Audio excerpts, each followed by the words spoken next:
guys, welcome back to another episode of the Exceptional Scrum Master Podcast.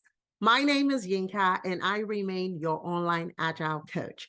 Now, in today's episode, I'm going to distract myself a bit and I'm going to move away from the series just to kind of help those that are presently and currently looking for a job. So if you're one of those people who follow me and you are in that process of finding a job, I'm going to be sharing the 4-step process so that you're able to land your Scrum Master job this year. So hang out with me till the very end so you can grab all of the tips that I'm about to share with you. Now, let's go. Okay, now my 4-step process starts with knowledge. Step 1 is getting knowledge. For you to get a Scrum Master job, you have to get the necessary knowledge in Scrum and all things Agile.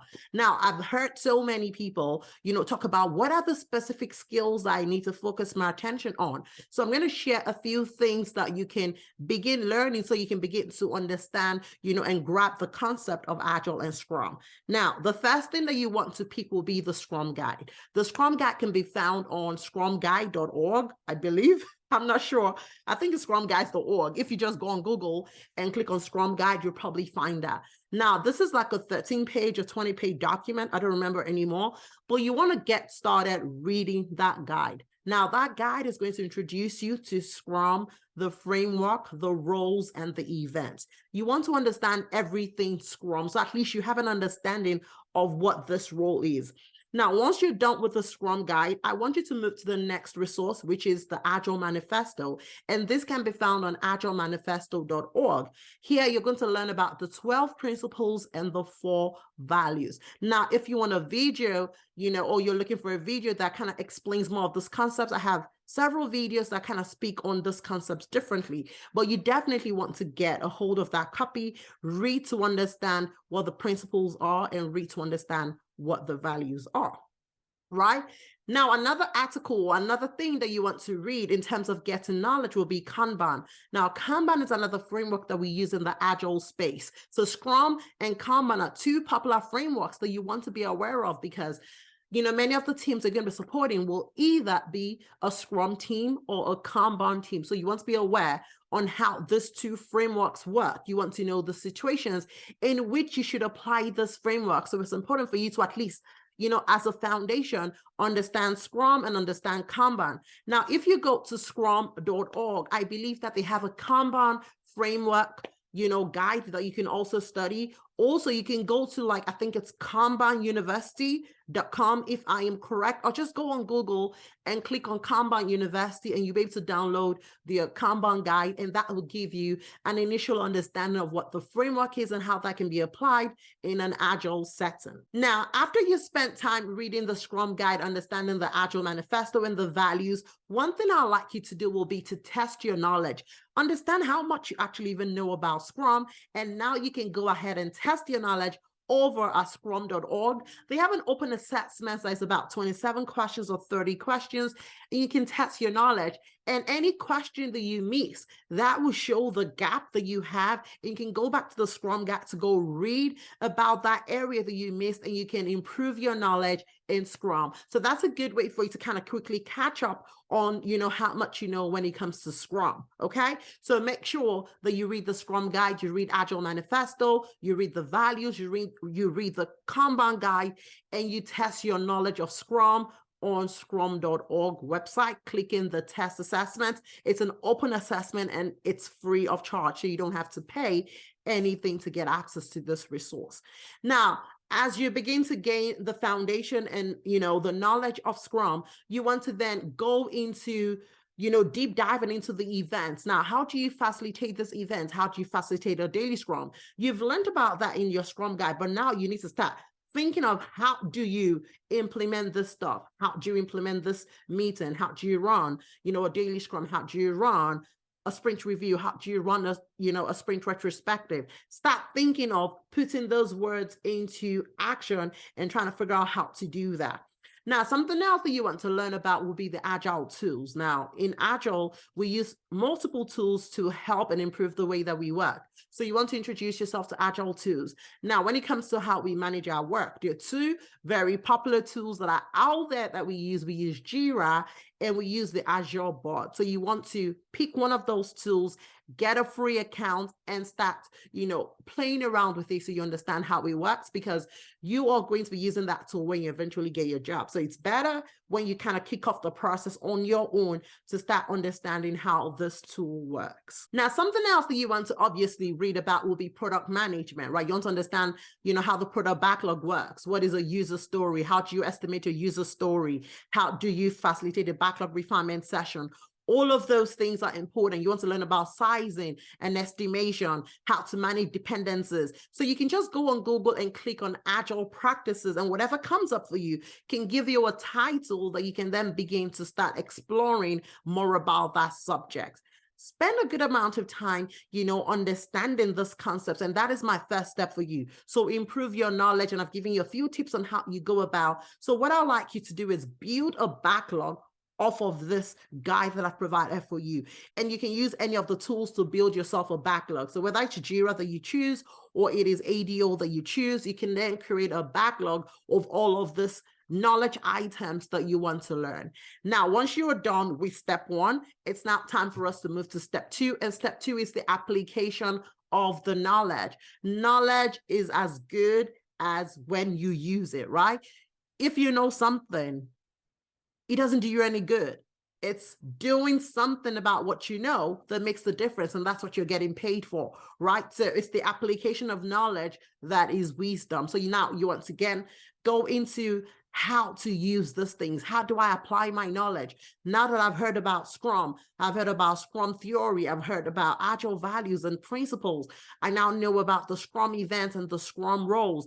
I know about backlog refinement. I know about product backlog management. I know about user stories. I know about estimation. How do I put these things into practice? And that is what your step two will be. So remember that I said that all of these things that you're learning, create a backlog in either Jira or ADO. Now, you then want to start running those events as you go through each of these knowledge areas, right? So this is what I would do if I was in your situation. I'll open a free account on Jira. That will be Atlassian.com, I believe, or you go to Microsoft.com, or I believe you probably go to AzureBoards.Microsoft.com, but just go on Google. Once you click on Azure Boards, I bet you that the free edition will come out, and all of those things are free. You can create a free account to kind of go through the trial and improve your skill set. So back to what I would do if I was in your situation. I will sign up for Jira, create a free account. All of this learning, I will create them as a backlog, right? So I'll create backlog items in Jira. I will create my sprints in Jira. I'll create my roadmap in Jira. So you want to learn about those concepts so that now you can start trying to figure out how to apply those things. So I will create those as backlog items, and I'll begin to work on those items, and I'll begin to move those items. So in that process, I'm going to learn about capacity management, right? Because if I have a sprint and I have a 2-week sprint, I'll pull in the amount of learning that I want to do in that 2-week sprint. I'll meet myself up every day to run my daily meeting, to check up on my progress and see how I'm progressing towards my sprint goal. And I'll do that every day. At the end of the sprint, I'll have a sprint review by myself to review what I've learned so far. Is it acceptable? I'll run a retrospective of what I've learned so far and how to improve for the next sprint. And so your goal could be the fact that you want to improve your knowledge in Scrum and Agile. Your goal could be the fact that you want to get yourself a Scrum Master job. Your goal could be whatever it is that you want it to be. And you applying, what you know, then takes to that step 2 where you then begin to understand how these things work. Why are we doing these things? What is the benefit of doing these things? Okay. Now, once you are done with step 2, it's time for us to move to step 3. And this is where you improve other skill sets that are different from Agile and Scrum. Now, even though you're going to be a Scrum Master, the whole world does not revolve around Scrum. You still need to work on your attitude. You need to work on your personality. You need to work on yourself to enable you get that job. So you want to take a look at your life. check your confidence level. How confident am I when I'm speaking to people? How confident am I in an interview? Do I quiver? Am I shy? Do I sweat? Do I stutter? You want to check up on all of those things to ensure that, those are right in check. And if you feel like you're lacking in any way, then you want to spend time improving it. But one thing I would like to tell you is you are the only person that knows how much you know. No other person knows about it. And that's one thing I want to leave with you today. When you show up to an interview, that interviewer is looking out for the best. That interviewer is hoping that you're the right candidate. So I want you to show up and show out. Be confident, show up, smile, kick off a conversation with the person, right? Don't wait for the person to ask you all the questions. So if you show up, you can either say, hey, good afternoon. How are you doing? How is your day going? I hope the day is going well for you, right? If it's like, an afternoon interview. If it's a morning interview, how is your day? Hope your day started well. If, your interviewer is in a place where you can pick up anything to kick off as a discussion, pick it up, okay? Have conversations that would relax the entire atmosphere before you guys actually begin to, run through those interview questions. And those are things that you want to build ahead of time, not on that day of the interview. So you want to work on your confidence level. You want to learn how to stripe up conversations. I want you to also record yourself, get a camera, record yourself, talk about the things you've learned to the camera. That way you're able to get instant feedback because you can watch yourself. You can watch how you stutter. You can watch how you smile. You can see how confident you are in answering those questions. Go online and pick up interview questions and ask yourself those questions. Stand in front of a mirror, take your camera, press play, and answer those questions. Tell me about yourself. Look into that camera and talk to that camera and tell that camera about yourself. The more you do that, the more you recreate the real environment. And when that time truly comes for you to be in front of an interviewer, you will smash it because you've already relived that moment time after time. And these are the things that you will do to step up your game and improve your chances of getting yourself a job.